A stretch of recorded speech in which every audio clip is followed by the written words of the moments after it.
कैसे गाए गीत खुशी के, कैसे गाए गीत खुशी के। सुन पड़ा घर बार भैया, सुन पड़ा घर बार भैया, सुन पड़ा घर बार।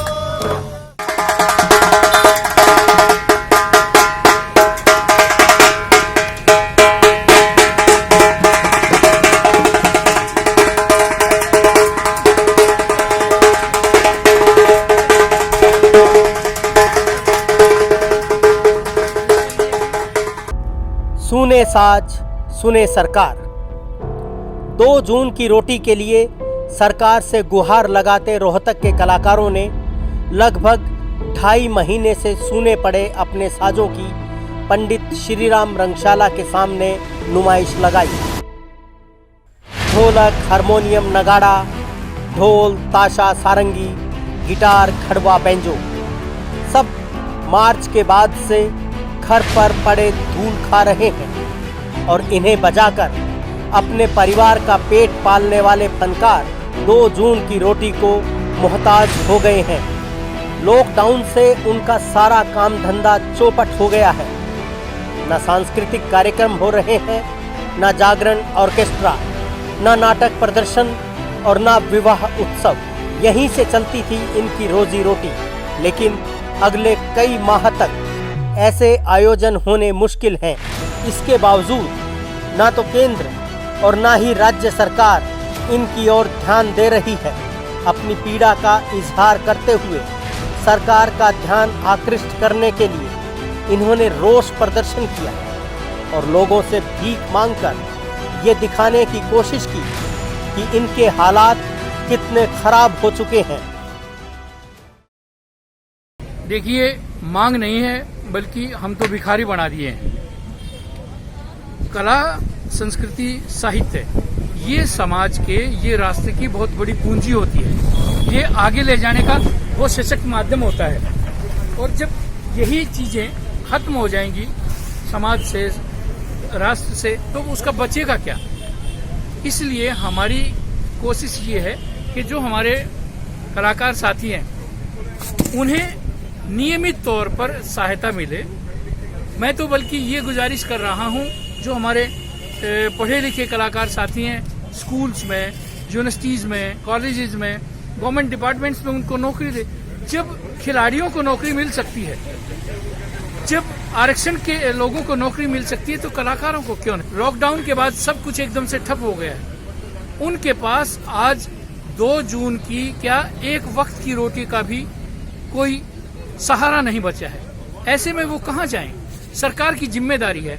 सरकार और जगह भी तो इतना पैसा खर्च कर रही है, तो कलाकारों से इतनी बेरुखी क्यों?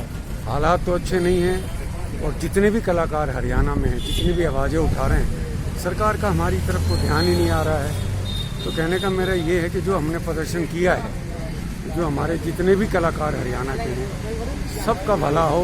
और मैं कहता हूँ सरकार से उन आदमियों को सर्वे करें जिनका कोई जुगाड़ ही नहीं, जो इसी पर निर्भर करता था, जो अपने ताज़ा खाने वाले लोग थे, तो उनके बारे में सरकार को सोचना चाहिए। जो कलाकार जॉब में थे या जो पेंसिल हैंडर हैं, जो भी हैं, तो मेरा कहने का है आपके माध्यम से, आपके चैनलों से, कि सरकार हमारे जैसे आर्टिस्टों का, हम सीनियर हैं, बुढ़ापा आ चुका है, 2 वक्त की रोटी के लिए बड़े बड़े हालात हैं। तो मैं ये कहूँगा कि सब हरियाणा के जितने भी मेरे जैसे कलाकार हैं, सबके बारे में सोचा जाए, खाली मेरे बारे में नहीं। कोई कलाकार, किसी भी तरह का कोई आर्टिस्ट है, किसी भी पेंटिंग का है, जो भी कलाकार जिस टाइप के, सभी का अगर सरकार हमारी तरफ थोड़ा सा ध्यान कर ले, तो मैं हरियाणा गवर्नमेंट का, केंद्र का जो बहुत वो करूँगा। क्या है कि पिछले 2.5-3 महीने से आप देख रहे हैं कि लॉकडाउन है और कलाकारों की हालत बहुत बुरी हो रही है। कलाकार जो है चलो कुछ कलाकार तो ऐसे हैं जो नौकरियां करते हैं या पेंशन आ रही है जिनकी, वो तो ठीक है, लेकिन हमारे 80% कलाकार ऐसे हैं जो बेचारे अपनी कलाकारी से ही अपने घर की रोटी चलाते हैं। अब वो लिए घड़े वाले, बेंजू वाले, बीन वाले, रागनी वाले, ये सब लोग ऐसे हैं। अब क्या कि 2.5-3 महीने से प्रोग्राम तो हो नहीं रहे। अब प्रोग्राम ना होने से उन बेचारों का जो बुरा हाल है ना, उनके घर की रोटी तक नहीं चल रही। हम अपने लेवल पे जितना भी हो सकता है उनके लिए कर रहे हैं, जितना जितना हम कर सकते हैं, जो जितना हमारी तौफीक है। लेकिन हुआ ये है कि कलाकारों के घर में इस वक्त किचन में आटा तक नहीं है। और सरकार ने हमारे लिए अभी तक कुछ नहीं किया। हमने सरकार को कई बार बात करी है, और ये आज का प्रदर्शन जो है ये हमारे रोहतक में नहीं है, सारे इंडिया में तकरीबन लोग कर रहे हैं कि 2 जून की रोटी तो हमें दी जाए ना। तो भाई कलाकार जो है कलाकार समाज का 5वां स्तंभ होता है, तो उसके लिए भी कुछ सोचना चाहिए सरकार को। सर भाई आप सर हम भी तो यहाँ के बाशिंदे हैं, लेकिन सरकार ने कलाकारों के लिए कुछ नहीं सोचा अब तक। उनको 1 पैसे का अनुदान नहीं, जब किसानों को, मजदूरों को, लेबर क्लास को और हर आदमी को सरकार कुछ ना कुछ ग्रांट दे रही है, तो भाई हमें क्यों नहीं। तो कलाकारों की ये डिमांड है कि सुख में तो सब साथी, दुख में भी सब साथी, पर कलाकारों का कोई नहीं साथी, कलाकार सबके साथी। तो हमारी डिमांड ये है कि इस दुख की घड़ी में कलाकारों के पास ना काम है, ना शोज हैं, ना कोई रिकॉर्डिंग्स हैं, ना शूटिंग्स हैं, सब कुछ बंद है। और सरकार की तरफ से या किसी भी आम आदमी की तरफ से, किसी संस्था की तरफ से कोई 1 पैसे की मदद नहीं है। कलाकारों के भी घर हैं, उसे भी चलाने हैं, कलाकारों के घर में भी चूल्हा जलता है। सुने साज सुने सरकार। असल में बात यह है कि ये जो कलाकार हैं, जो कलात्मक मजदूरी करते हैं, दिहाड़ी करते हैं, कहीं जागरण में, कहीं किसी दूसरे समारोह में, कहीं शादियों में, कहीं ऑर्केस्ट्रा में, ये वो कलाकार हैं जो हर रोज़ कमाते हैं, हर रोज़ खाते हैं, हर रोज़ कुआं कूदते हैं, हर रोज़ पानी पीते हैं। लेकिन पिछले 2.5 महीने से ये जो लॉकडाउन लगा है, इसकी वजह से इनका सारा काम रुक गया है, और आगे भी ऐसा नहीं लगता कि ये काम खुलने वाला है, क्योंकि कलात्मक काम अभी नहीं चलेंगे, समारोह नहीं होंगे, कोई कार्यक्रम नहीं होंगे। तो ये कलाकार इस समय पे रोजी रोटी के मोहताज हैं। 2 जून की रोटी इनको मिलनी बहुत मुश्किल हो गई है।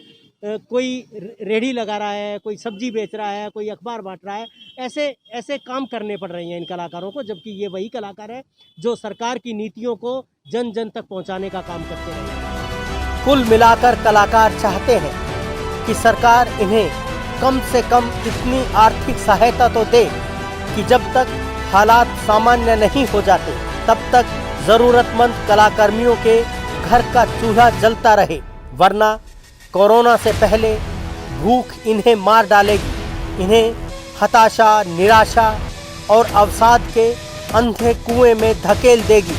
ऐसे में न कलाकार बचेंगे और न ही स्वस्थ और संवेदनशील समाज के लिए बेहतर माहौल बनाने वाली इनकी कला